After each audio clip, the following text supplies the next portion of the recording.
Oui, que puis-je pour vous? Oui, on m'avait prévenu de votre arrivée. Entrez, ne restez pas là. Il fait froid, la nuit tombe, et les environs sont tout sauf sûrs.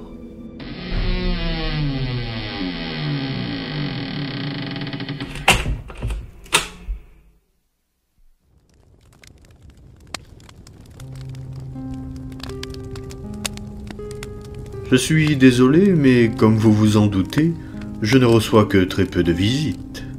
Je n'ai qu'un peu de pain sec et du potage à vous proposer. Vous pourrez dormir ici. Nous avons plusieurs chambres et l'endroit est protégé par un puissant sortilège magique. En dehors de ces murs, je ne peux rien garantir. Avant de vous laisser souper et vous reposer, je dois vous avertir des terribles dangers qui vous menacent. Je sais que vous convoitez une malle-pierre qui se trouve dans les mains des comtes vampires. Je ne sais quelle folie vous pousse à entreprendre une telle chose. Mais quoi qu'il en soit, vous allez avoir besoin de vous préparer pendant plusieurs jours. Je vous apprendrai tout ce qu'il faut savoir, mais retenez bien une chose. Même si vous pensez être prêt, dans ces terres désolées et impies, le danger peut venir de n'importe où. Vous n'avez aucun allié une fois sur place. La lumière a depuis longtemps quitté ces lieux. Tout se trouve dans ce livre. Il provient de la bibliothèque impériale et vous donnera toutes les indications dont vous aurez besoin. Il est à vous désormais. Il contient des faits historiques, récits et anecdotes sur les non-vivants.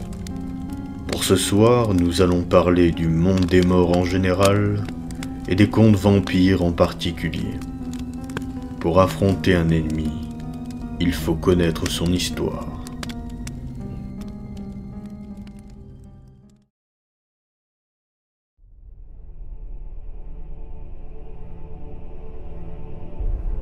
Viens avec moi en pays de Sylvanie.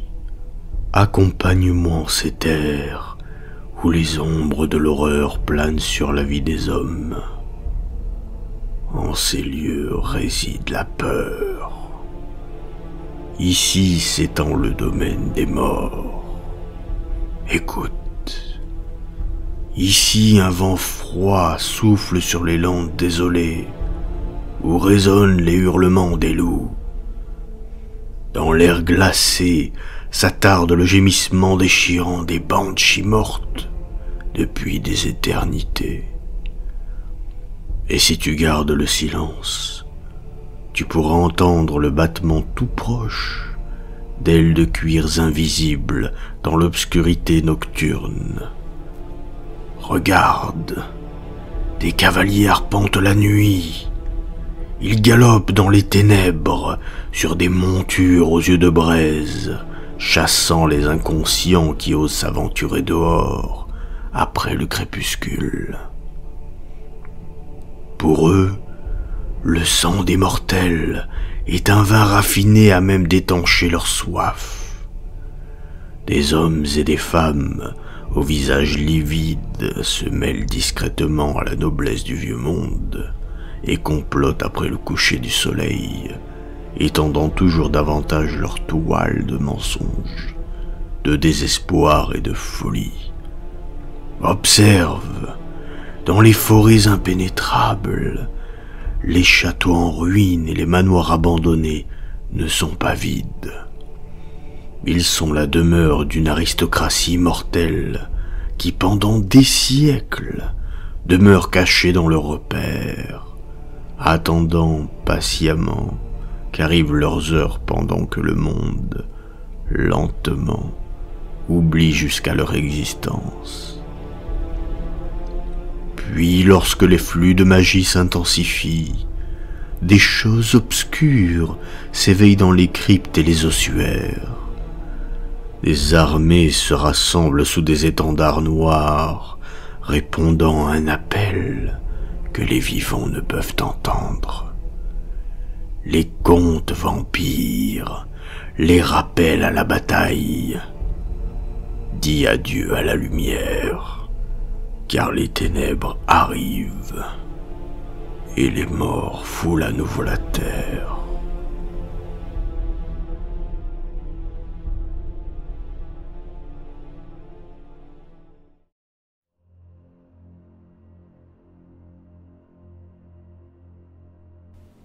Un monde de mort et d'horreur.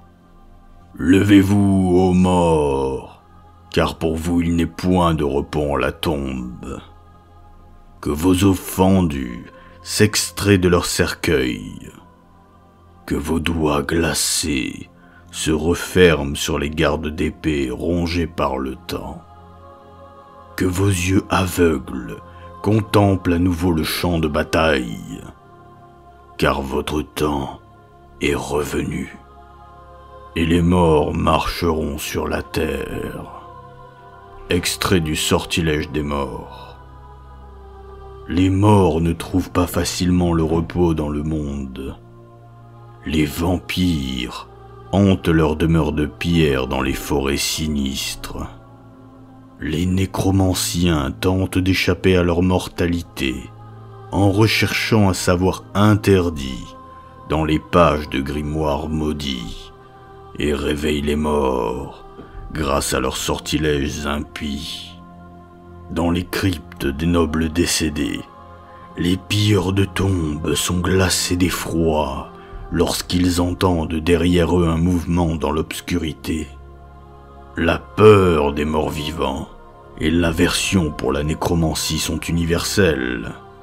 Et pourtant, les adeptes de l'art noir persistent à commettre leurs méfaits dans les endroits les plus reculés.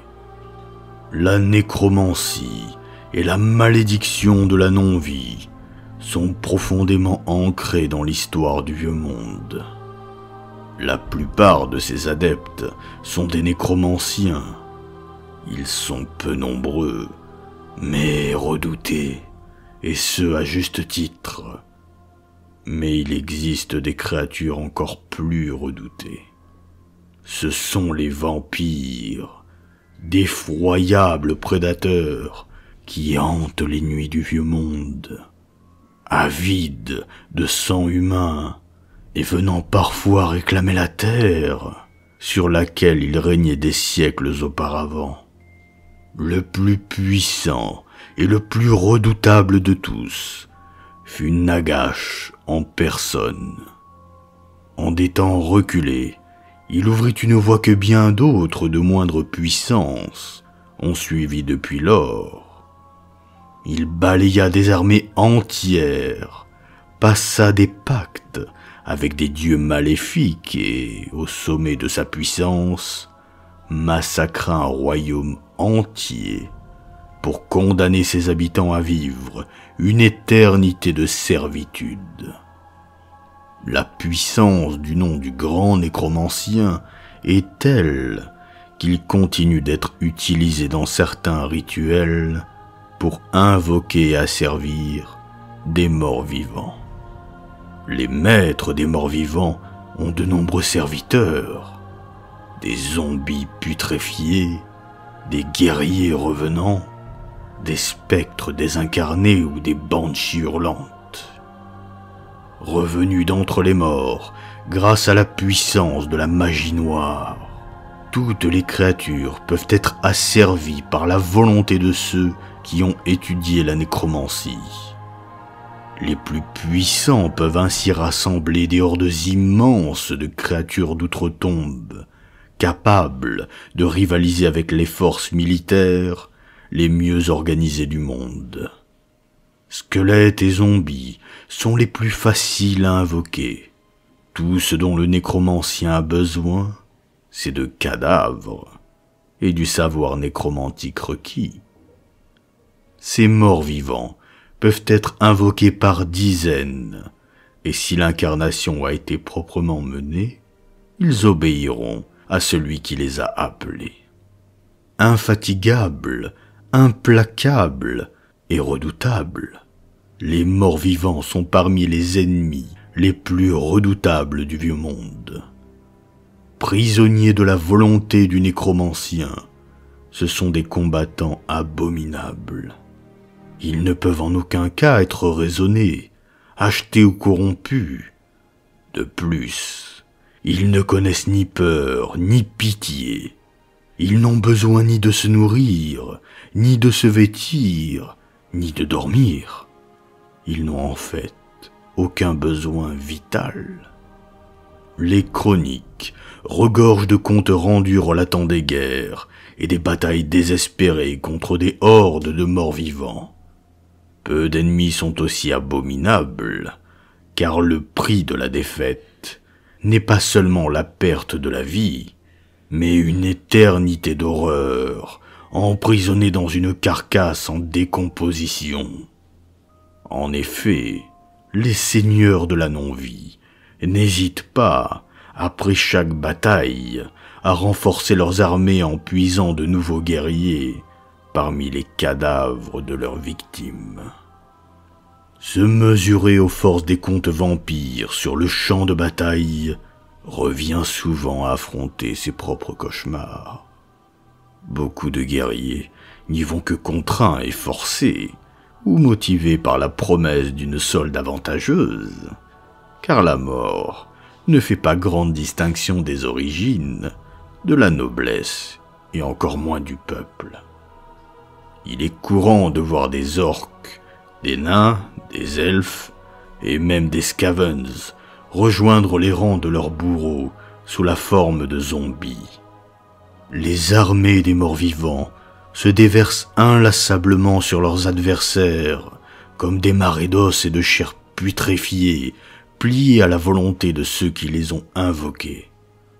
Celui qui n'a jamais entendu le hurlement d'une banshee ne peut pas comprendre qu'aucune armure ne protège de la peur. Quand ils affrontent les morts-vivants, la plupart des mortels ont le cœur qui vacille, car la peur est une arme redoutable, aussi froide qu'une lame. Rares sont les choses qui inspirent plus de crainte aux vivants que des morts qui marchent, vêtus de leurs défroques mortuaires et maniant des armes rouillées, sans parler de la puanteur de la tombe, des gestes désarticulés et des orbites vides. Mais plus que tout, squelettes et zombies terrifient les mortels, car ils incarnent la peur et la mort. Les zombies leur montrent comment les vers finiront par les grignoter, alors que les crânes grinçants des squelettes sont l'emblème de la main de la mort. La vision de ce destin qui attend toutes les créatures vivantes est souvent insupportable, et seuls les guerriers les plus braves peuvent garder leur sang-froid et tenir leur position face aux choses qui hantent les cauchemars des hommes.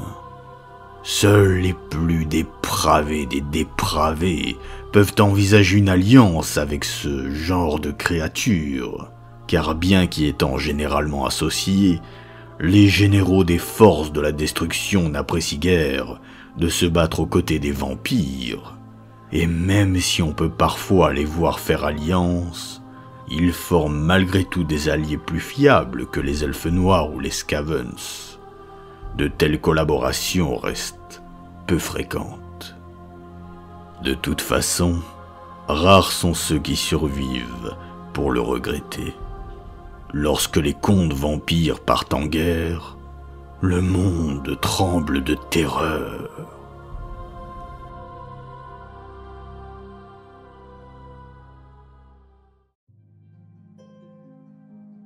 Asservissement. Pour signer un pacte avec un vampire, il faut être soit courageux, soit fou. Maintenant que nous avons un accord, dites-moi, lequel des deux êtes-vous ? Reinhard von Karstein. Un sorcier suffisamment puissant peut s'assurer l'allégeance de créatures dont le corps est animé par la magie, comme les morts vivants, en les contraignant à lui obéir grâce à des sorts d'asservissement. Ainsi, si un magicien désire commander un host de mort-vivant, sans avoir à se salir les mains avec le domaine interdit et peu ragoûtant de la nécromancie. Il n'a guère d'autre choix que celui de s'assurer les services d'un vampire ou d'un roi des tombes. Un vampire est lui-même un nécromant expérimenté qui peut donc animer une force respectable de morts-vivants. Cependant, le sorcier a intérêt à être sûr de l'efficacité de son sort d'asservissement, car de telles tentatives ont toujours un prix plus lourd que celui auquel s'attend le sorcier, avec des conséquences qui sont souvent néfastes, mais forçayantes au magicien en question. Plus d'un jeteur de sorts en herbe a fini sa vie en tant que serviteur décérébré d'un conte vampire.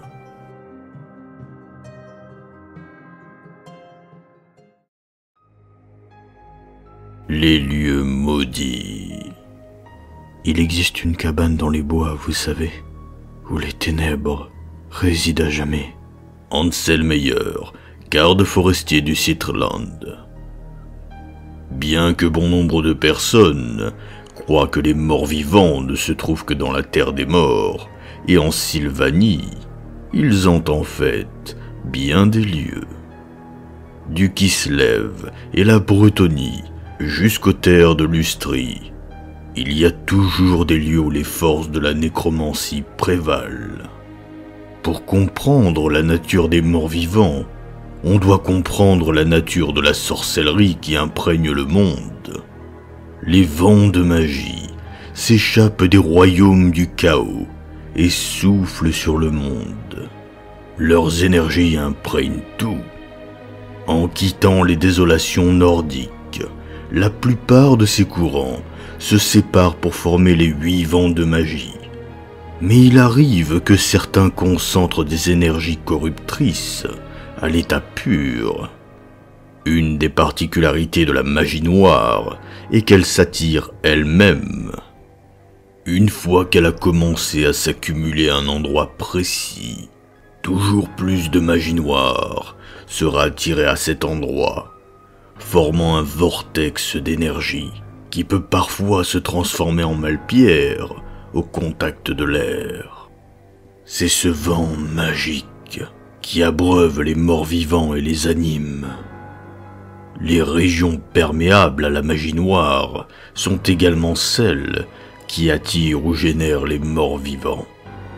Pire encore, certains philosophes prétendent que le chaos se nourrit de sentiments exacerbés et que des endroits qui suscitent de fortes émotions négatives, comme la peur, la haine ou l'horreur, accumulent la magie noire.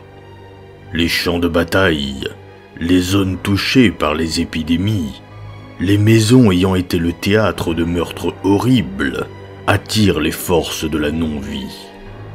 Il peut aussi s'agir simplement du fait que les champs de bataille, les charniers et les villes frappées par les épidémies sont un havre pour les vampires qui trouvent là un refuge ainsi que toute la matière nécessaire pour se livrer à leurs sinistres rites. Quelles qu'en soient les raisons, il existe dans le monde des régions qui attirent les morts-vivants. Des vastes toundras du Kislev, balayées par les vents aux prairies de Bretonie, des forêts obscures de Sylvanie, aux sévères montagnes grises. Il existe de nombreux endroits où rôde l'ombre des morts-vivants. On peut citer notamment parmi les plus connus la désolation de Nagash, entourant la sinistre forteresse de Nagashizar, la terre des morts. Moussilon, la cité des damnés en Bretonie, la terre maudite de Sylvanie et le fort du sang dans l'Empire, les marais des zombies au sud de Scarogne, en Tillé, le pinacle d'argent dans les montagnes du bord du monde, et le mont de Krell dans les montagnes grises. Les sordides tumuli des principautés frontalières ont à peine meilleure réputation. Ces régions de sombre renom sont bien loin d'être les seuls lieux où l'on peut trouver des morts-vivants. N'importe quelle tour abandonnée qui recèle une tombe ou une crypte peut être hantée par un nécromancien ou pire, par un des vampires qu'ils servent habituellement. Les vents de magie noire soufflent très fort en Sylvanie, et les manoirs de la noblesse sont bâtis sur des sites de triste renommée. Les voyageurs avisés prennent garde à ne pas s'approcher de ces lieux.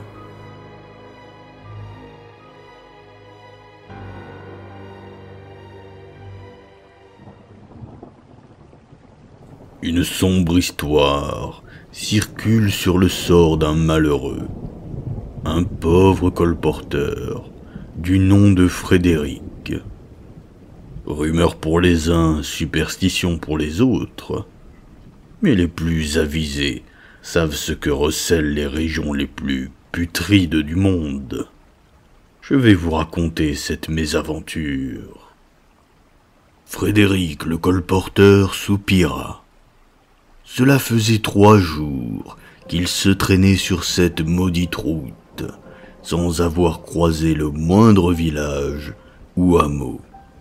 Sa cape était couverte de poussière, son poney éreinté, il commençait à en avoir lui aussi assez des forêts obscures de Sylvanie, où aucun sentier ne semble jamais mener nulle part. Mais enfin, il apercevait des constructions. Alors que le soleil couchant ensanglantait l'horizon, il poussa la barrière du village. Elle reposait sur des vestiges de gonds rouillés et grinça comme si elle n'avait pas été ouverte depuis des années. Au-delà, les maisons étaient délabrées et nombre d'entre elles n'avaient plus de toit. Les fenêtres baies comme des orbites vides et une puanteur tenace baignaient l'agglomération tout entière. Les villageois ouvrirent leurs volets pour regarder le nouvel arrivant. Ils étaient bossus et hideux, avec des peaux malsaines, couvertes de taches et de marbrures, comme autant de signes indubitables de mutation. L'un d'entre eux considéra le visiteur de son œil unique et agita sa main difforme en un signe que Frédéric espérait être un geste de bienvenue. Il se força à sourire et continua son chemin. Frédéric avait déjà côtoyé de telles loques humaines et connaissait la cause de leur dégénérescence. Les mariages consanguins étaient monnaie courante dans des villages aussi isolés, et le résultat était rarement beau à voir. Mais le colporteur n'était pas là pour juger les gens, mais pour écouler sa marchandise et regagner le Stirland aussi vite que possible. Ses concurrents avaient toujours évité la Sylvanie, mais Frédéric Hansen ne faisait pas partie de ces couards. Les histoires de bonnes femmes et de prêtres séniles ne l'impressionnaient pas. L'hiver rigoureux avait provoqué une famine dans tout l'Empire, et il tirerait sûrement un bon prix de son grain, en cette contrée où, selon la rumeur, les récoltes avaient été particulièrement désastreuses. Tandis que Frédéric atteignait la place du village, cherchant une auberge, quelque chose attira son attention à côté du puits. Une jeune fille gisait au sol, comme si elle avait chuté. Elle portait une robe blanche, comme le linceul dont on part les morts pour les enterrer. Un homme en haillons était accroupi au-dessus d'elle, certainement pour l'aider, et sa silhouette disgracieuse cachait la tête de la fille à Frédéric. Soudain, il entendit un craquement, comme si quelque chose venait d'être rompu. Alarmé, il s'élança pour voir si l'infortuné s'était gravement blessé. Immédiatement, il regretta cet élan chevaleresque. L'homme accroupi, tournant la tête vers lui, révéla 2 yeux rougeoyants dans un visage blême. Un sang noir et glacé maculait sa bouche. Dans sa main se balançait la tête de la jeune fille. Frédéric sentit la nausée lui soulever l'estomac. « Des ghouls !» pensa-t-il. Bien sûr, il avait entendu des légendes parlant de ces cannibales de Sylvanie, mais jamais il n'aurait cru être un jour confronté à ces mangeurs de morts. Devant lui, la créature bondit sur ses pieds et fit un pas dans sa direction. Un rictus bestial déformait sa gueule où Frédéric apercevait une rangée mal alignée de dents pointues. Tentant de surmonter son dégoût, le colporteur tira l'épée courte qu'il cachait sous son manteau. Les longues années passées sur la route lui avaient appris à être prudent. D'un revers rapide, il trancha le poignet de la goule, alors que celle-ci tentait de le prendre à la gorge. Il bondit en arrière, tandis que le nécrophage s'écroulait en hurlant, étreignant son moignon sanguinolent. Horrifié, il vit les villageois sortir de leurs taudis. Des hommes, des femmes et des enfants hideux, formant une horde sinistre. Ses sens aiguisés par la panique, Frédéric chercha une issue. Il vit son poney, hennissant de terreur, jeté à bas par la foule hurlante. Les griffes et les croix serrées des ghouls déchiquetèrent l'animal aussi bien que les fontes attachées à la selle. Les précieux sacs de grains répandirent leur contenu dans la boue, dédaignés par les créatures immondes qui se battaient pour la viande. Puis, lentement, elles se tournèrent vers Frédéric. Faisant de grands moulinets de sa lame, il tenta de garder ses agresseurs en respect. C'est alors qu'il sentit quelque chose lui attraper la jambe. Tournant la tête, il aperçut un petit garçon qui avait rampé jusqu'à lui et lui maintenait la cheville avec une force incroyable. Avec horreur, il sentit les petites dents pointues perforer ses chaussures et se planter dans son mollet. Abattant son arme, il fit éclater la tête de l'odieuse parodie d'enfant, répandant cervelle et bris d'ossements sur le sol. Ce faisant, il perdit l'équilibre et s'affala de tout son long dans la fange. En un instant, la meute de créatures de cauchemar fut sur lui et son épée lui fut arrachée des mains. Dans les ultimes lueurs du crépuscule, la dernière chose que vit Frédéric le colporteur, avant que son esprit ne bascule dans les ténèbres miséricordieuses, fut le faciès grimaçant d'une femme goule, nue et couverte d'immondices, se pencher vers sa poitrine et en retirer un grand lambeau de chair sanglante et palpitante.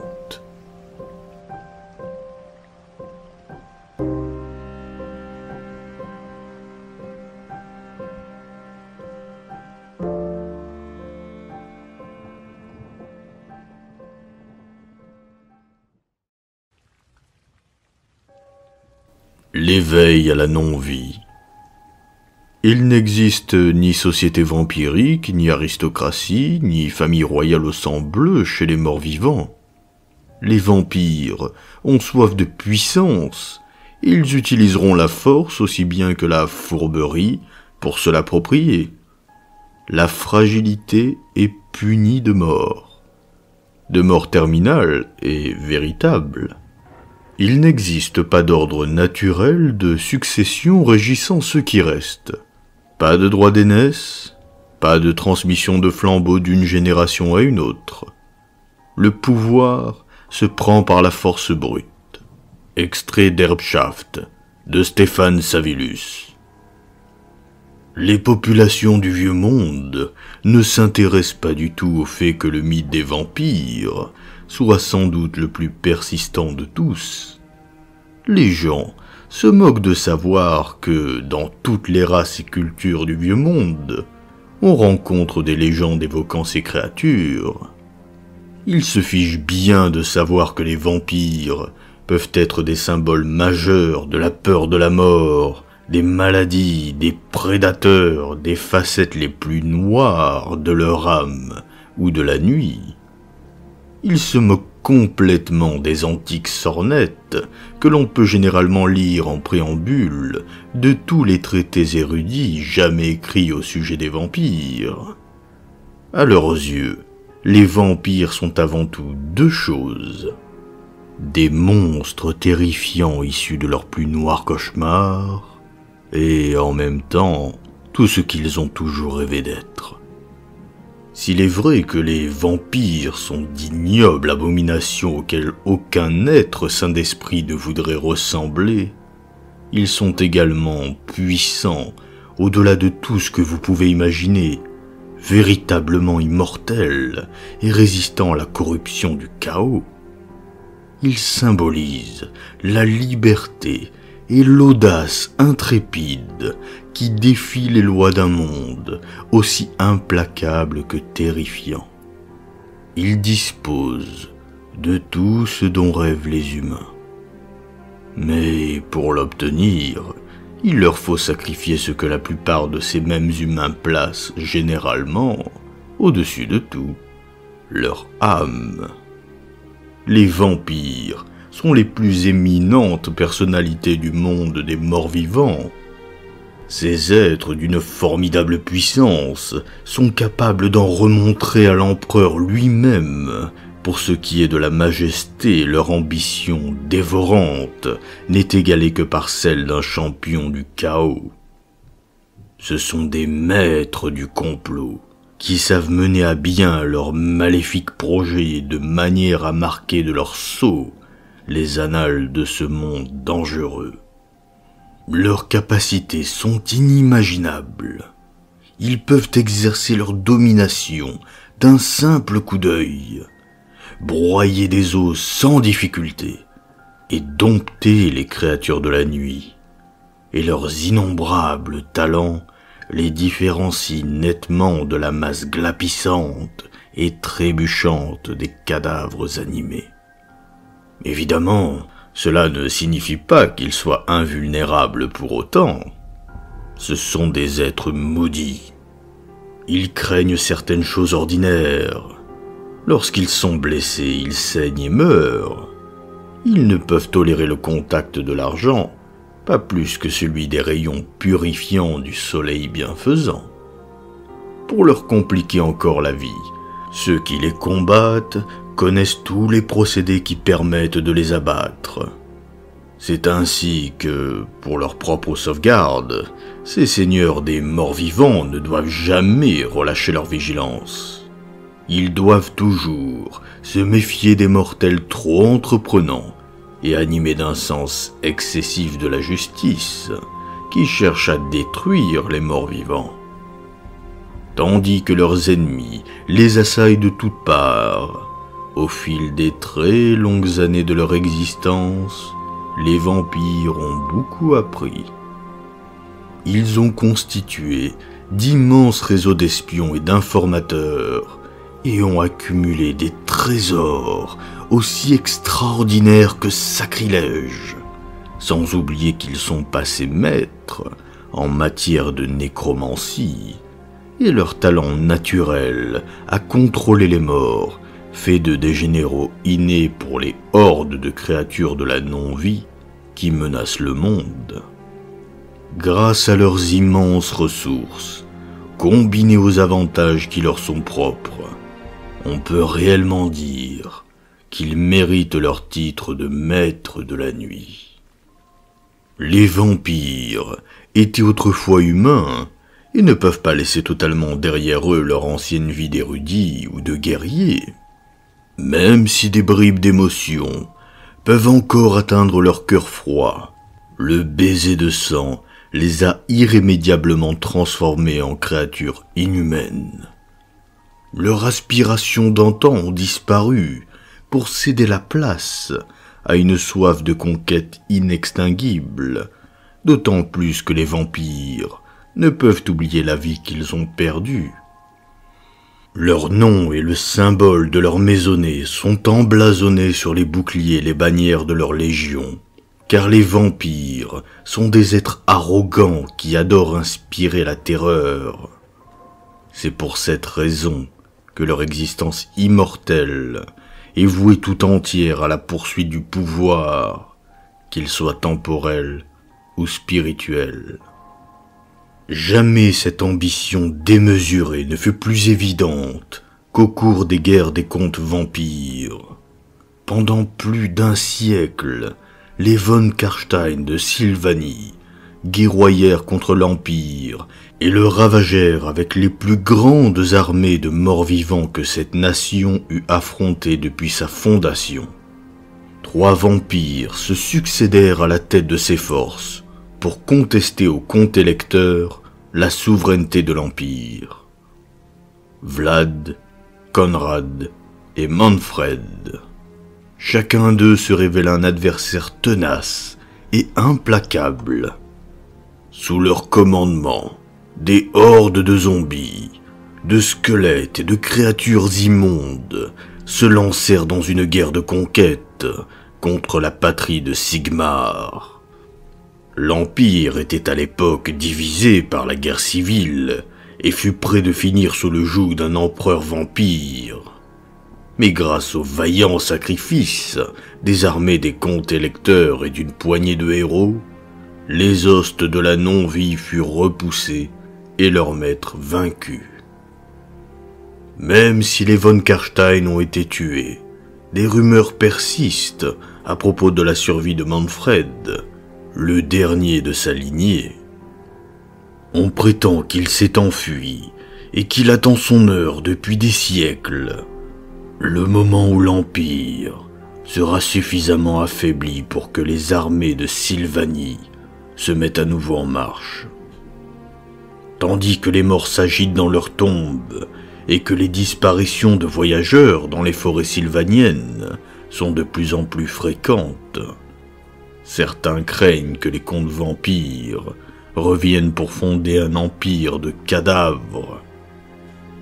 Depuis la défaite de la lignée des von Karstein, la plupart des vampires se cachent aux yeux des hommes.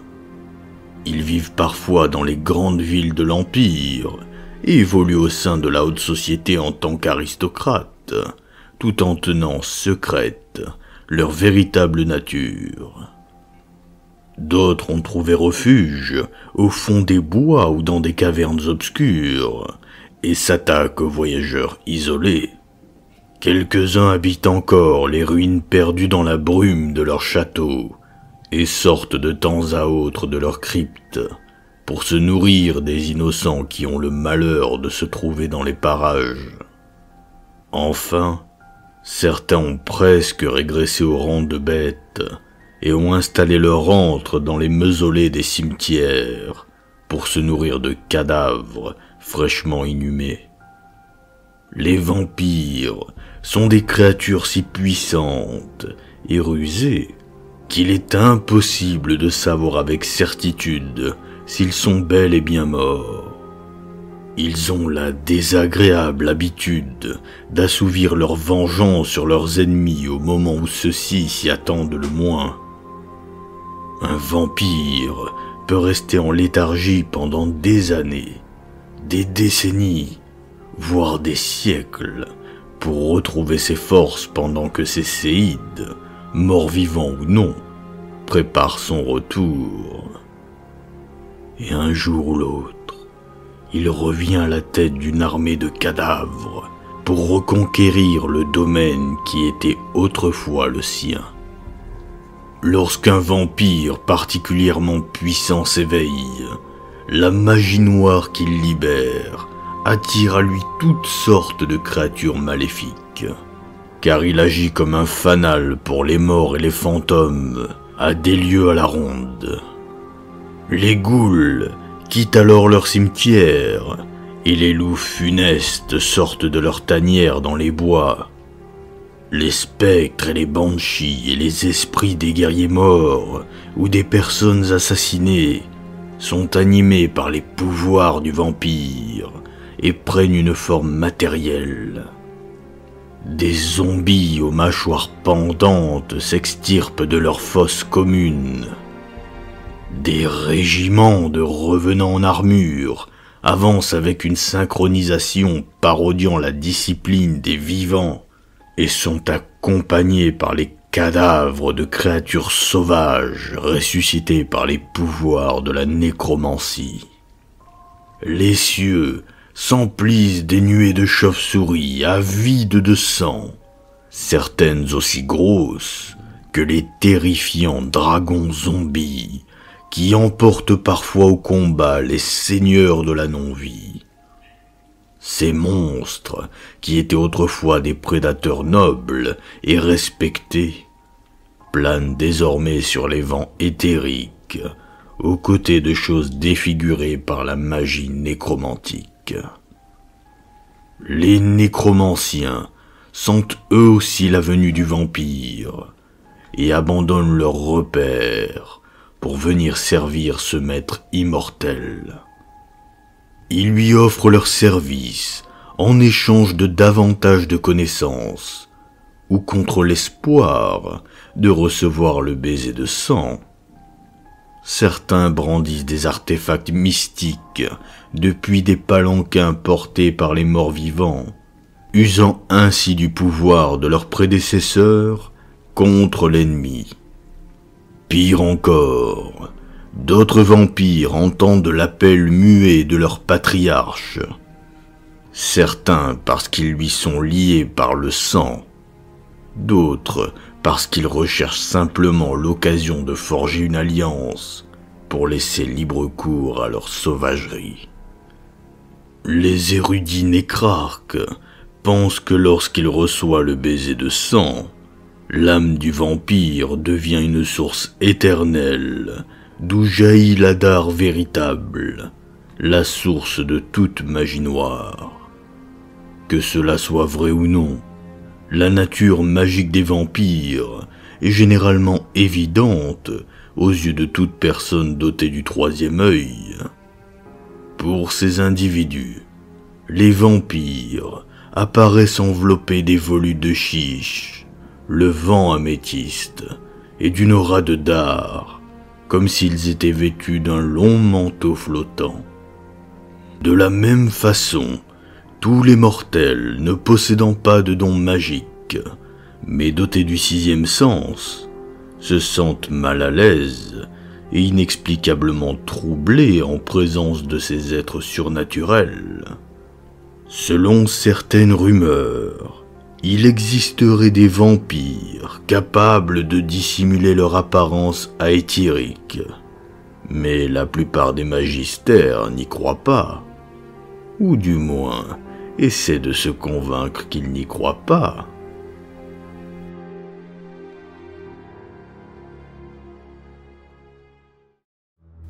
L'origine des vampires.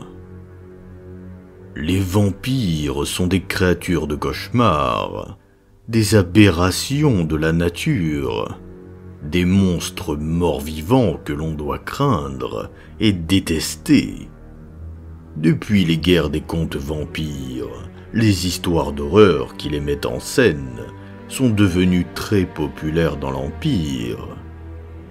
Certains auteurs, un peu trop influencés par les poèmes romantiques de Dvorjetski et Sierck, les présentent comme des créatures de mystère et de beauté, tandis que d'autres, abusés par la folie ou l'appétit de pouvoir, les voient comme des sortes de divinités auxquelles vouer un culte.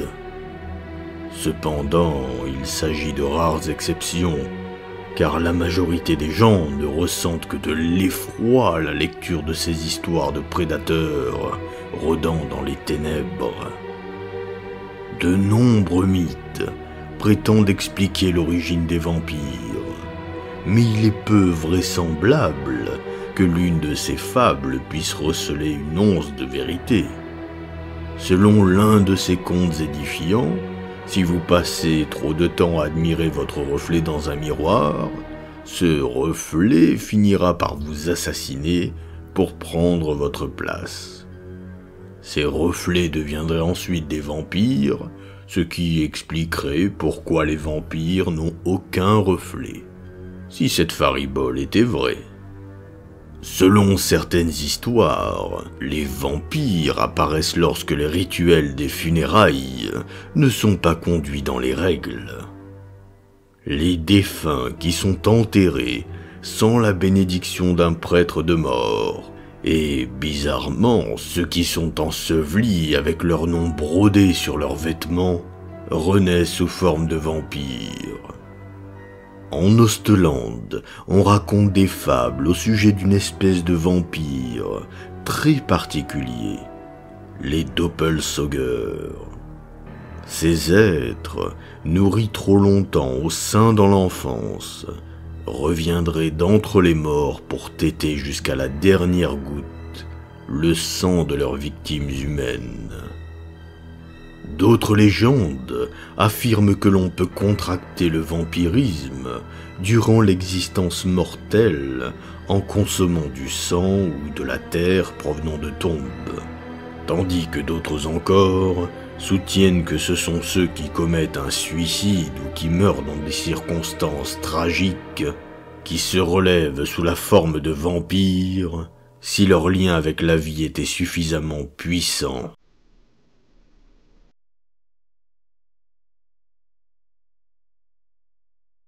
La Dame Blanche. Cette histoire existe sous de nombreuses formes, différentes suivant les provinces. Elle a même été adaptée et donnée au théâtre, à Altdorf. Elle illustre bien l'ignorance des gens du peuple au sujet des morts vivants et de leurs origines. Quelquefois, le vampire de l'histoire est plutôt dépeint comme une banshee. Pour le commun des mortels, les différences qui peuvent exister entre les morts vivants n'ont pas grande signification. Une abomination reste une abomination. À l'évidence, cette histoire n'est pas centrée sur les particularités de la malédiction qui afflige la Dame Blanche, mais plutôt sur une morale qui se résume à peu près à ceci. Il faut éviter de tomber amoureux de personnes qui ne sont pas de votre condition, qu'elles vous soient inférieures ou supérieures. Le début de l'histoire montre deux jeunes amants, la fille d'un meunier et d'un jeune aristocrate, qui s'aiment secrètement d'un amour interdit. Hélas, le secret est révélé au grand jour, lorsque la fille du meunier tombe enceinte. Son père, un sigmarite puritain, l'abandonne, considérant qu'elle ne vaut pas mieux qu'une catin. Son galant se laisse persuader de l'abandonner également, et la famille de ce dernier, couverte de honte, s'empresse de lui trouver une promise plus convenable parmi les filles de la noblesse locale. Forcée de s'en aller vivre dans les bois, la fille du meunier donne naissance à son enfant sous le ciel étoilé. Un jour, par hasard, elle aperçoit son noble amant qui traverse la forêt à cheval et se précipite à sa rencontre pour lui montrer son fils. Loin de s'arrêter, le jeune aristocrate poursuit son chemin, piétinant la jeune femme et son enfant. Au cours des mois qui suivent, les gens de la région commencent à parler du fantôme d'une dame en blanc qui hante tristement les bois en gémissant et en appelant son enfant. Personne ne prend cette histoire au sérieux, même quand on retrouve le meunier noyé dans un étang en lisière de ce bois. 1 an plus tard, la jeune épouse du noble accouche à son tour. Elle pousse de tels hurlements que tout le manoir en résonne, et lorsque le mari se précipite à son chevet, il trouve son épouse et la sage-femme mortes toutes les deux dans une chambre inondée de sang. Debout auprès d'elle, la Dame Blanche, son amante morte et revenue de la tombe, tient dans ses bras son enfant nouveau-né. Dans l'adaptation théâtrale de l'histoire, sa nature vampirique apparaît clairement lorsqu'elle déclame les derniers vers de la pièce. Du tombeau par la force j'ai été chassé, mais mon amour perdu ne périra jamais. Du doux nectar de son cœur à plaisir je boirai, pour ses péchés son enfant souffrira jamais.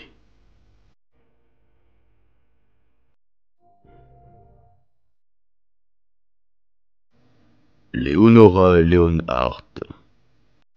Dans l'Empire, on connaît un cycle de légendes tournant autour de l'amour tragique d'une belle jeune fille appelée Léonora et d'un soldat du nom de Léonhardt. Celui-ci part pour une terrible guerre dans l'Est. Le jour du retour annoncé des soldats, Léonora se précipite sur la grande place pour voir défiler l'armée. Mais son amoureux n'est pas là. Convaincue qu'il est mort, elle retourne chez elle, où elle pleure jusqu'au soir. À la nuit tombée, elle entend frapper à la porte. C'est Léonhardt. Son uniforme est déchiré et taché de sang, mais il est vivant. « M'aimes-tu toujours » lui demande-t-il. Comme elle lui répond que oui, il lui dit « Alors partons vite, et allons tout de suite nous marier. » Il chevauche à bride abattue jusqu'à un vieux temple, où il trouve une foule d'invités qui les attendent pour la noce. Tous sont des esprits des morts. Léonora boit une coupe contenant le sang de Léonhardt, puis ils s'embrassent. C'est ainsi qu'elle devient une vampire, tout comme lui. Leur joyeux mariage est alors interrompu par un personnage entièrement vêtu de noir, qui repousse les invités et les fait rentrer dans leur tombe. Léonora Léonhardt s'échappe à cheval sur son étalon, mais le personnage les pourchasse. En réalité, il s'agit de mort.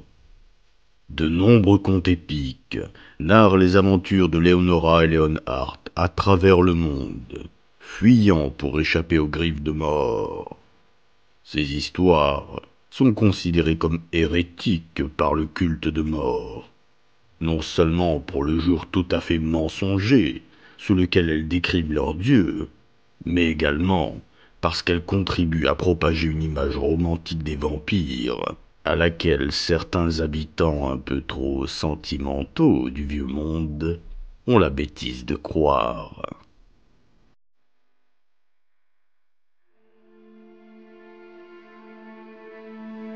Dans le royaume de la Reine de la Nuit. Bien que cela ne soit pas formulé de manière explicite dans le texte, certains érudits considèrent ce récit comme une histoire de vampire qui ne dit pas son nom. Il s'agit d'une ballade bretonienne qui montre deux honorables chevaliers partis pour les montagnes du bord du monde afin d'y visiter le château de la légendaire Reine de la Nuit. Après avoir voyagé de nombreuses semaines, au cours desquelles ils affrontent toutes sortes d'épreuves destinées à éprouver leurs qualités chevaleresques, les deux preux arrivent devant un château entièrement fait d'argent. C'est la demeure de la Reine de la Nuit, une femme d'une beauté surhumaine, victime d'une malédiction qui la condamne à ne jamais voir la lumière du soleil, jusqu'à ce qu'un homme véritablement vertueux ne la prenne pour épouse. Naturellement, les deux chevaliers tombent amoureux de cette dame, et chacun lui demande sa main. Leur amitié brisée par la jalousie, les deux chevaliers se défient donc en duel pour obtenir ses faveurs et s'entretuent. La Reine de la Nuit reste prisonnière de son château, victime du maléfice pour l'éternité.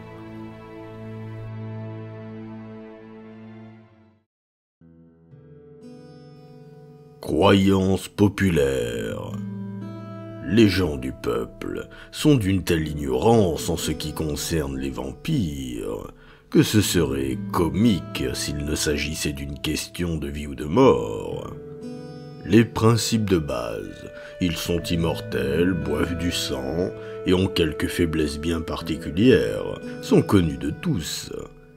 Mais dès qu'on creuse un peu la question, par exemple, en leur demandant quels sont précisément ses points faibles, plus personne n'est d'accord. En outre, les gens du commun n'ont pas la moindre idée du nombre de vampires qui existent. Suivant leur état d'esprit personnel, certains pensent que les vampires sont des créatures rarissimes que l'on trouve uniquement sur des terres lointaines et désolées, tandis que d'autres croient voir des vampires à tous les coins de rue. Morceau choisi. Ils sont partout. Ils se sont infiltrés à tous les niveaux de la société. Ils travaillent à nos côtés, ils nous côtoient dans la rue, en plein jour, sans gêner. On ne peut pas jeter un caillou dans la foule d'une place sans qu'elle rebondisse sur 2 vampires et 3 démons. Henrik le Dingue, vagabond. Gère de nous répéter sans arrêt que les vampires viendraient un jour pour nous enlever. Il en avait une peur bleue. Il avait l'habitude de suspendre des symboles sacrés tout autour de sa chambre et il dormait avec une gousse d'ail en bouche pour les éloigner de son cou. Eh bien, un matin, on l'a retrouvé aussi blanc que ses draps et aussi mort qu'un bouton de porte. Il s'est avéré qu'il s'était étouffé avec son ail. Eligius Breitenbach, étudiant. Ils sont plus forts que nous, bien plus malins. Ils vivent plus longtemps que nous et ils sont beaucoup plus jolis à regarder. Ils nous sont supérieurs en tout, et les impôts sont moins élevés quand ils sont au pouvoir. Lorsqu'ils reviendront, je serai le premier à leur faire bon accueil. Anscari Denk, sylvanien. Ouais, ils boivent du sang. Ouais, on a vu certains d'entre eux commander les armes des damnés. Mais au moins, c'est pas des elfes. Nils Valera, agitateur. À ce que j'ai entendu dire, les vampires se déplacent comme ils veulent, parce que ces saloperies de Romanichel, les Strigani, les cachent dans leur roulotte. En tout cas, ça m'étonnerait pas, hein. Ce sont des voleurs de chevaux et des adultères. Et en plus de ça, ils puent le chou. Quand on est là, il y a loin pour qu'on soit prêt à héberger des morts-vivants, si vous voulez mon avis. Asmus Patcher, vendeur de chevaux. On raconte qu'il faut être mordu par l'un de ces morts-vivants pour devenir un vampire. Mais évidemment, c'est un mensonge. Tout ce que vous avez besoin de faire pour devenir un vampire, c'est de boire du sang. Le reste vient tout naturellement une fois que vous en avez suffisamment bu. Mais il doit en falloir une sacrée dose, parce que j'en ai bu tant et plus, mais tout ce qui m'est arrivé, c'est que je suis juste un peu plus pâle qu'avant. Ezig Strechain, employé de boutique. Des vampires, dites-vous? Ça me rappelle une fois où le comte en a amené une au bal. Il est entré avec elle à son bras, comme si de rien n'était, et il a passé la soirée à faire le pan et à la montrer. Ça a fait un scandale terrible, mais que pouvions-nous y faire? C'est lui le comte, après tout. Ce fut une affreuse soirée, vraiment. 6 des corgis de Madame la Comtesse ont massacré le prunier de Sir Morlaix pendant qu'il jouait de la flûte pour essayer d'amadouer les abeilles et les faire sortir de son carré d'asperges. Je m'en souviens comme si c'était hier. Sir Axlan von Trimberg, noble de la cour impériale. Maman dit que si je continue à sucer mon pouce, Pieter l'homme chauve-souris va venir et me le manger et me boire le sang jusqu'à la dernière goutte. Willy, 5 ans. L'une des raisons pour lesquelles il est si difficile de collecter des informations au sujet des vampires et de leurs coutumes est que les ouvrages abordant de tels sujets sont prohibés par les autorités religieuses de l'Empire. La seule copie complète, connue du Liber Mortis, de Frédéric Van Hal, également appelé Van Hal ou Van Hel, est enfermé dans les chambres fortes du grand temple de Sigmar, à Altdorf. Et pour y avoir accès, un érudit doit d'abord obtenir une dispense spéciale, signée du grand théogoniste. Les versets de sang, une collection de grimoires interdits dédiés à Cain, décrit les vampires comme des êtres divins qui traversent les siècles, en faisant couler des flots de sang comme des rivières de vin. Pour un érudit honnête, il est pratiquement impossible de se procurer les versets de sang, et les rares fragments que l'on en connaît sont très souvent des copies de textes retrouvés sur les dépouilles de victimes de cultistes de Cain. Pour les initiés du culte du Seigneur du meurtre, un rite de passage classique consiste à kidnapper des innocents et à graver des extraits de ces livres dans leur chair, au couteau, avant de les laisser s'échapper. Les victimes passent alors le reste de leur existence la peau marquée de ces paroles impies. Ce rite est censé procurer un immense plaisir au dieu du meurtre. Dans Créatures périlleuses d'Odric de Wurtbad, on trouve des descriptions de vampires absolument exactes, dont certaines seraient même dues aux vampires eux-mêmes. Comme on pouvait s'y attendre, ce grimoire a rapidement été interdit, ainsi que l'ont été les vampires et leur lignée de Maximilien Sommers, le Tréatis Necris de Gottlieb le Rigoriste et l'Encyclopédie des morts-vivants de J. Gotthard Melber.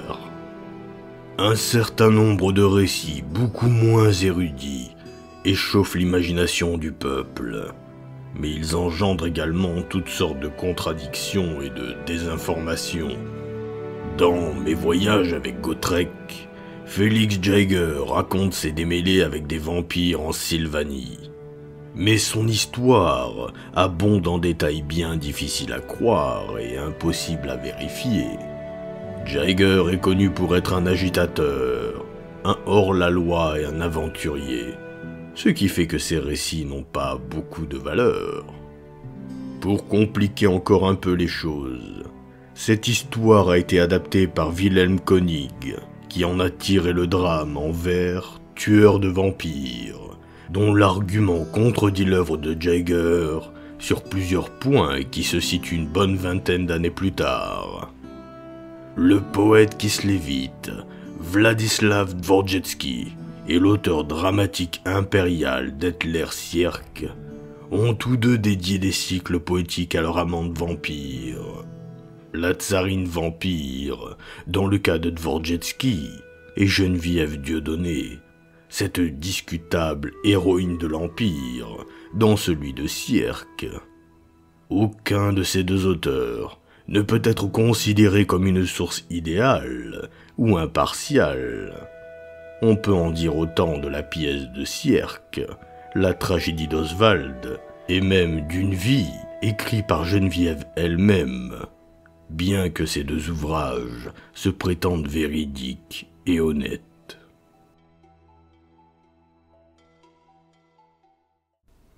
La véritable histoire de l'origine des vampires. Tra, dieu soleil, fut irrité par ce qu'il vit, et baissant les yeux sur l'infâme cité, du haut de son chariot, il les maudit jusqu'à la dernière génération, décrétant qu'avec leur... c'est un hiéroglyphe inconnu, ils seraient damnés, maudits... La signification est obscure. Pour l'éternité, durant les heures où le ciel lui appartenait. Traduction d'un fragment de texte provenant de la terre des morts. Les vampires ne sont pas originaires des forêts tempérées de l'hémisphère nord de ce monde, mais des cités bâties dans les déserts brûlants du sud. Au sud de l'Empire et des principautés frontalières, au sud même des terres arides et de Karakazul, se trouve une terre dont peu osent parler. Ceux qui connaissent son nom, Nekara, ne le prononcent qu'à mots couverts et l'appellent la terre des morts. Peu d'hommes se sont rendus là-bas et en sont revenus vivants. C'est pourquoi l'histoire de la terre des morts est voilée de mystères et basée sur des rumeurs. Des informations plus précises peuvent toutefois être puisées dans des textes anciens comme le Livre des morts d'Abdul Ben Rachid. Cet ouvrage raconte comment le prêtre roi Setra conquit toutes les cités du royaume de Nekara, mais ne put assouvir son désir de défier la mort elle-même. Il ordonna alors à ses prêtres de percer le secret de l'immortalité Ceux-ci parvinrent à rallonger sa vie considérablement, sans jamais réussir à le rendre immortel. Lorsque finalement Sétra mourut et fut inhumé, les prêtres rois qui lui succédèrent continuèrent sa quête insensée. Au fil du temps, les temples funéraires et les pyramides devinrent des nécropoles plus grandes que les cités des vivants, et les efforts de la population étaient tout entiers voués à la célébration du passage dans l'au-delà. C'est cette obsession morbide qui devait sceller le destin de Nehekhara et donner naissance aux vampires.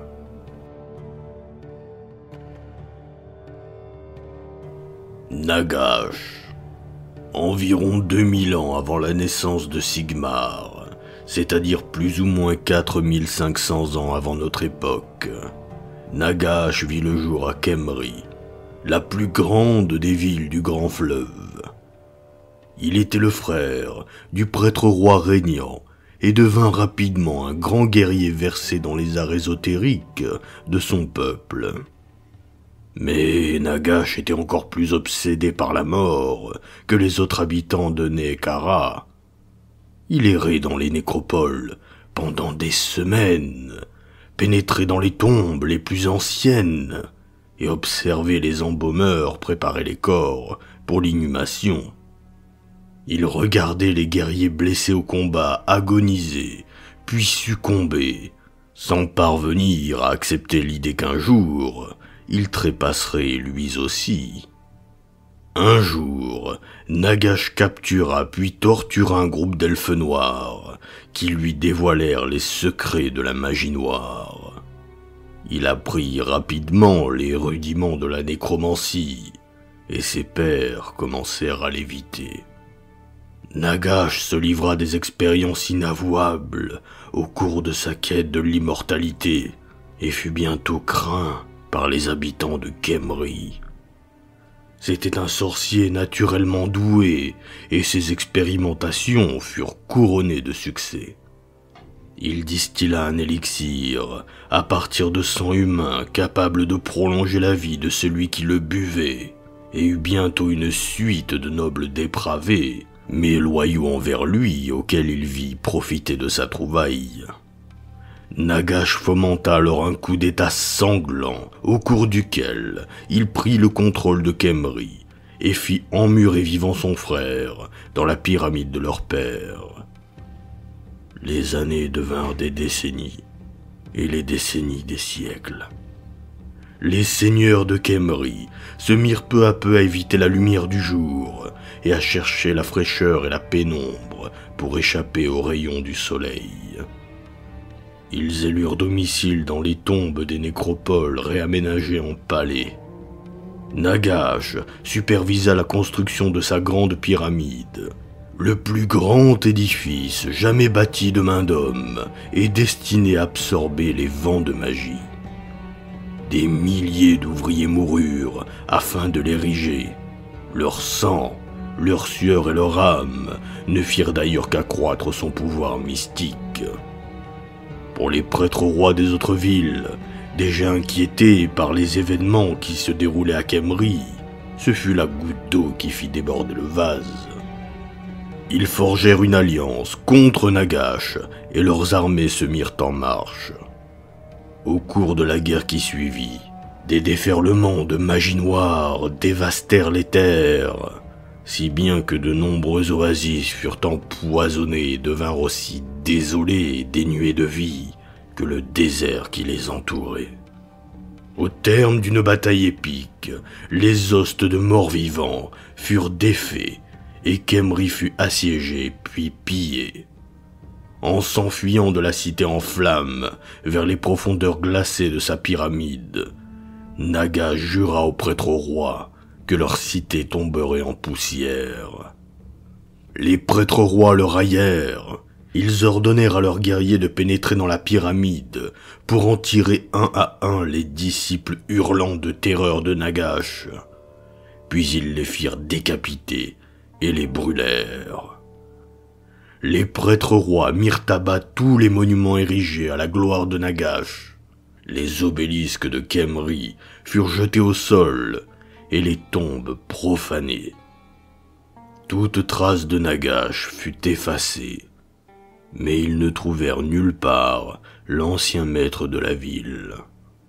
Ses disciples avaient juré l'avoir vu s'allonger dans son sarcophage, mais quand on l'ouvrit, il était vide. La damnation de Lamia. Neferata, la reine de Lamia, trahit le pacte qu'elle avait passé avec les autres prêtres rois, et voilà certains des livres de Nagash. Elle tenta alors de fabriquer elle-même l'élixir de vie, et y réussit plus ou moins. Elle parvint à stopper son vieillissement, mais devint sujette à une incontrôlable soif de sang frais. Peu à peu, certains de ses courtisans burent sa décoction et la rejoignirent dans la damnation du vampirisme.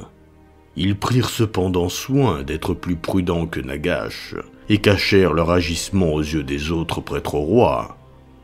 Les premiers vampires régnèrent sur Lamia sous l'égide de leur reine immortelle et furent vénérés comme des dieux, à l'abri de l'ire des seigneurs des autres cités. Cependant, même s'ils parvinrent au début à cacher leurs secrets, les vampires de Lamia finirent par faire fi de toute prudence et se livrèrent ouvertement à leurs excès. C'est également à ce moment qu'ils apprirent que Nagash n'était pas mort et qu'il rassemblait une armée au cœur du pic d'Olan, la montagne qui allait devenir sa forteresse de Nagashizar.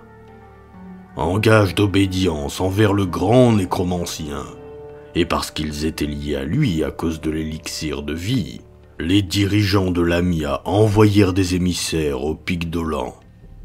Mais des serviteurs des prêtres rois capturèrent et interrogèrent certains d'entre eux, et c'est ainsi qu'ils eurent vent de l'existence des vampires. Les prêtres rois réagirent sans attendre et déclarèrent la guerre à Lamia. Le combat fut long et meurtrier, car les vampires usèrent de leur force physique et de leur magie noire pour tuer des milliers de guerriers. Malgré tout, les prêtres rois maîtrisaient eux aussi la magie, et leur force comptait des dizaines de milliers de soldats. Les vampires perdirent la bataille. La population de Lamia fut réduite en esclavage, les pyramides rasées jusqu'à la dernière pierre, et les vampires chassés ou tués. Beaucoup s'enfuirent vers le nord et échouèrent aux portes de Nagashizar. Le grand nécromancien les fit pénétrer dans sa demeure et observa d'un œil amusé ces immortels corrompus. Il les jugea dignes d'être les capitaines de ses armées, voyant dans leur damnation la marque de son génie maléfique. La guerre contre les prêtres rois. Nagash n'était pas resté inactif, car il avait conçu un plan infernal dont le but ultime était la transformation du monde en un royaume de la non-vie, où le moindre geste serait assujetti à sa volonté. Il régnerait ainsi sur un vaste cimetière uniquement peuplé de morts-vivants. La première étape de ce plan était la destruction de sa terre natale, car sa rancœur contre les prêtres rois était tenace. À son commandement, les vampires menèrent ces légions à la guerre. Elles embarquèrent sur des vaisseaux faits d'ossements et levèrent l'ancre dans la mer de Fiel, avant de traverser le détroit qui la reliait à la mer des Chagrins. Elles débarquèrent dans le port en ruine de Lamia et entamèrent leur marche, menés par les implacables vampires. Mais Nagash avait sérieusement sous-estimé la puissance de son adversaire. Pendant son absence, la terre du grand fleuve était devenue un grand état gouverné par un seul prêtre roi, Alcadizar le Conquérant. C'était le plus grand général de son temps, et son empire était à l'apogée de sa puissance. Les morts-vivants faisaient face à une armée de métiers nombreuses et disciplinés. En outre, les thaumaturges d'Alcadizar avaient fait d'énormes progrès dans l'art de la magie, notamment dans le domaine de la fabrication d'armes enchantées. Vaincre un tel ennemi n'allait pas être chose aisée. La guerre qui s'ensuivit fit rougir les sables pendant de nombreuses années. Les vampires étaient des sorciers et des combattants redoutables, qui ne laissaient derrière eux que mort et terreur, mais ils n'étaient pas invincibles. L'avantage changea de camp plusieurs fois, pendant plus de 10 années de guerre. Au début, les légions des morts écrasèrent les armées d'Alcadizar, puis celles-ci se ressaisirent et contre-attaquèrent. Les batailles se succédèrent jusqu'à ce que le dernier host de Nagash fût détruit. Forcés d'abdiquer, les vampires fuirent à travers le désert jusqu'à Nagashizar pour apporter à Nagash la nouvelle de leur défaite. La colère du grand nécromancien fut terrible.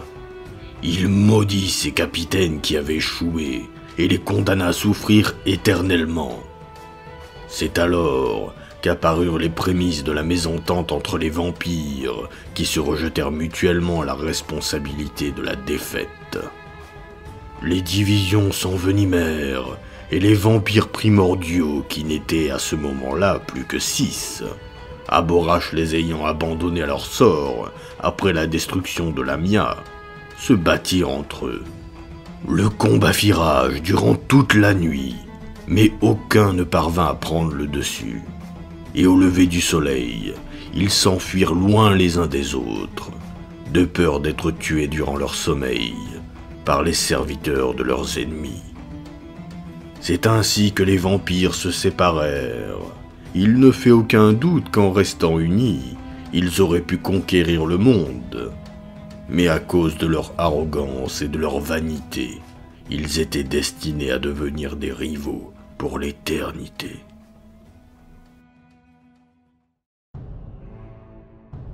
Les lignées vampiriques.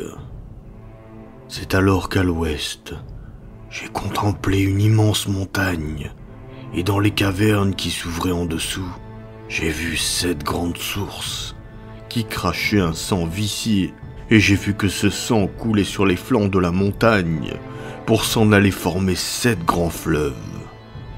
2 d'entre eux coulaient vers le sud et 5 vers le nord, sur les terres de notre empire, pour se jeter dans une mer infinie. Et les hommes qui buvaient à ces fleuves devenaient comme des bêtes, et le bétail mourait, et la terre se changeait en cendres. Et d'un bout à l'autre du monde, il n'y avait plus que lamentation et chagrin. Extrait des visions de Saint Erlik, moine sigmarite. Tous les vampires du monde descendent des premiers-nés, les 7 vampires des origines qui ont bu l'élixir de vie. Neferata, Vachanesh, Soran, Ushoran, Aborash, Matmez et Arakt. Chacun d'eux a transmis ses qualités et ses croyances à ses enfants des ténèbres, par son sang comme par ses enseignements, et ceux-ci les ont à leur tour transmis à leurs propres rejetons. Au cours des milliers d'années consécutives à leur apparition, ces lignes originelles se sont entremêlées, métissées et ont engendré d'innombrables ramifications issues des formes pures de leurs branches d'origine. Certains experts du vampirisme affirment qu'il n'existe que 5 espèces de vampires distinctes ou familles, alors qu'en réalité il en existe beaucoup plus qui transcendent ces catégories simplifiées et bien commodes. Par conséquent, celui qui a vu un vampire ne saurait prétendre les connaître tous. Cependant, il est une caractéristique qui leur est commune. Ce sont tous, sans exception, les plus redoutables des adversaires. Voici les 5 lignées de vampires connues dans le vieux monde. Les Lamianes de Neferata, les comploteuses et marionnettistes. Les Von Karstein de Vachanesh, les princes des ténèbres. Les Nécrarques de Boussoran, les disciples du maudit. Les Striges du Choran, les bêtes qui hantent les ténèbres. Les dragons de sang d'Aborash, les éternels chevaliers. L'histoire a conservé trace de 2 autres membres des premiers-nés, Matmez, le juge suprême, obèse et terriblement corrompu, et Aracte, le grand vizir de la cour, un individu aussi brillant que sinistre. Mais après la trahison de Nagash, on n'en a plus jamais entendu parler. Si la plupart des chroniqueurs pensent qu'ils sont morts de la main de Nagash, il est également possible qu'ils soient partis vers d'autres cieux pour y engendrer leur propre lignée. Dans les récits ramenés du Cathé par Marco Polar, ceux-ci rapportent des légendes parlant de sorciers eunuques et immortels qui boivent les âmes des hommes. Il y mentionne également des contes des jungles de Linja et des terres du sud, évoquant des prêtres fous qui arrachent le cœur des hommes pour l'offrir à leur sombre dieu. Il s'agit peut-être de la progéniture de Matmez et d'Aracte. Qui sait, un jour peut-être, ceux-ci viendront-ils rendre visite à leurs cousins.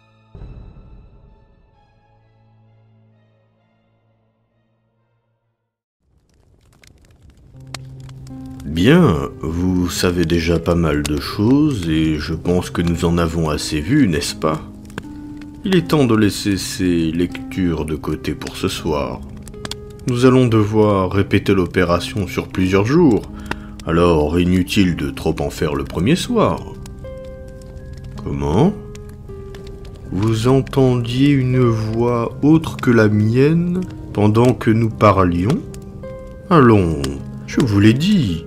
Nous sommes protégés par un puissant sortilège. Rien ici ne peut entrer qui soit contraire à la lumière. Vous devez être fatigué. Un peu de repos, mangez un peu, et ça ira mieux demain. Il est tard. Je vous souhaite une bonne nuit. Non, tu n'as pas rêvé. C'est moi qui te dirai tout ce que tu dois savoir. Je connais le royaume de la nuit. Je sais quel chemin empruntent les ombres quand elles ne veulent pas être vues. Ton guide, c'est moi dorénavant. Je t'apprendrai tout ce que tu dois savoir par la suite. Tu es sur un chemin dont tu ignores tout. Mais j'ai confiance en toi. Tu es capable de grandes choses. Les ténèbres leur font peur parce que ce sont des pleutres. Viens avec moi, la nuit nous attend.